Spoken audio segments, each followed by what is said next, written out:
Hello दोस्तों, आप कैसे हैं। आई होप कि आप अच्छे होंगे। तो आज हम लोग इस वीडियो में जानेंगे कि रासायनिक अभिक्रिया किसे कहते हैं। ठीक है, तो रासायनिक अभिक्रिया को हम लोग इंग्लिश में केमिकल रिएक्शन कहते हैं। ठीक है, तो सबसे पहले देखिए कि हमारा टॉपिक है कि रासायनिक अभिक्रिया किसे कहते हैं। तो हम लोग इसको जानने का प्रयास करते हैं कि आखिर रासायनिक अभिक्रियाएं होता क्या है। ठीक है, तो यहाँ देखिए कि जो इसका डेफिनेशन होता है वो क्या होता है कि जब कोई पदार्थ अकेले या किसी दूसरे पदार्थ के साथ क्रिया करके एक या एक से अधिक अलग गुणधर्म वाले नए पदार्थों का निर्माण करते हैं तो उसे रासायनिक अभिक्रिया कहते हैं। ठीक है, तब यहाँ पे समझिए कि जब कोई भी पदार्थ होगा, ठीक है, यहाँ पे आपको समझने का प्रयत्न करना है।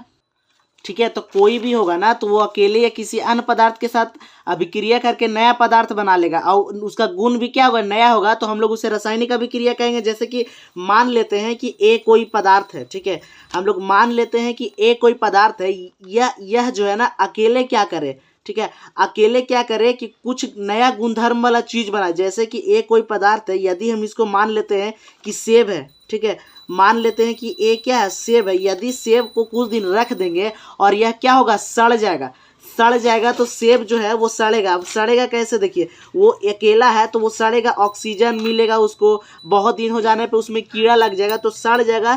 तो ये सड़ना भी है। ठीक है, वो अकेला सड़ के एक नया चीज बनाएगा कि नहीं, एक नया गंध भी पैदा करेगा। तो ये भी एक रासायनिक अभिक्रिया है। ठीक है, तो सेब अगर मान लेते हैं कि सेब सड़ जाता है तो सड़ के एक नया गंध पैदा करेगा। ठीक है, और नया पदार्थ भी होगा, एक नया पदार्थ भी होगा, सड़ा एकदम गला। तो ये क्या है कि नया गंध भी बना रहा है और पदार्थ भी बना रहा है। तो ये सेब का जो सड़ना है वो भी रासायनिक अभिक्रिया है। ठीक है, और देखिए यदि मान लेते हैं कि ए कोई पदार्थ है और देखिए अगर प्लस बी भी कोई पदार्थ है। ठीक है, तब ये दोनों मिल के क्या करे कि कुछ बना दे। ठीक है, ये दोनों मिल के क्या करे कि कुछ बना दे। जैसे कि मान लेते हैं कि ए जो है ना वो हमारा क्या है, चाय है। ठीक है, और देखिए बी जो है वो हमारा क्या है, पानी। ठीक है, तो चाय और पानी को यदि हम मिला दे दोनों को तो एक नया चीज बनेगा ना। एक नया चीज क्या बनेगा हमारा।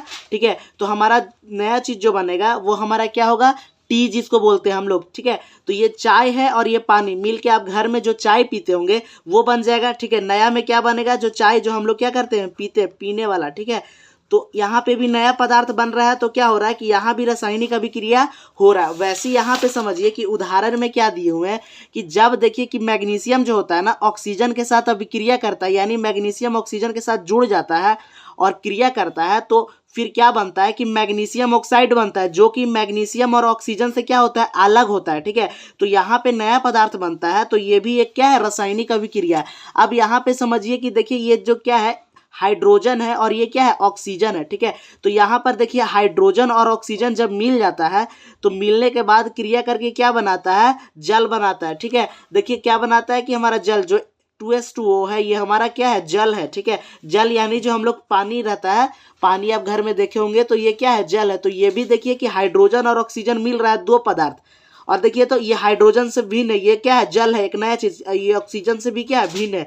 ये जो जल है एक नया चीज है, तो ये भी एक रासायनिक अभिक्रिया है। तो आई होप फ्रेंड्स आपको यह क्वेश्चन समझ में आ गया होगा। यदि इस क्वेश्चन को समझने में आपको थोड़ा सा भी मुश्किल लगा हो तो हमें कमेंट में जरूर बताएं, हम फिर से आपको समझाने का प्रयास करेंगे। तो चलिए फिर मिलते हैं हम एक नए वीडियो के साथ, तब तक के लिए जय हिंद दोस्तों।